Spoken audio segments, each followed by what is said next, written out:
he's lost sight of the risks. I should have stopped him sooner. And I'm sure he's tried to stop himself, but it's not easy.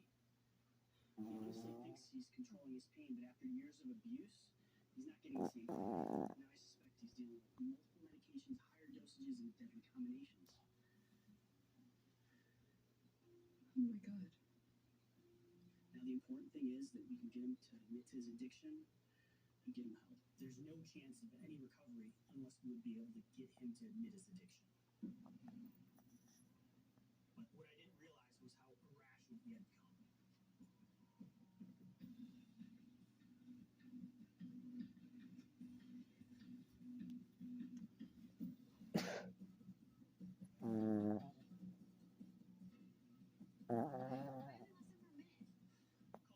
If they see him, they need to restrain him.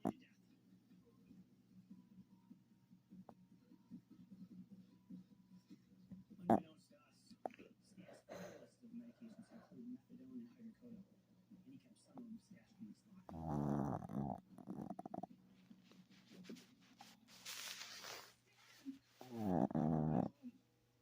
We still need to talk, Stan. We did a talk screen. We know. You need to get help. Have they brainwashed you too?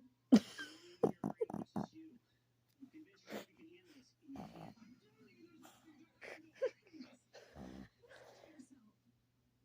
Look at you.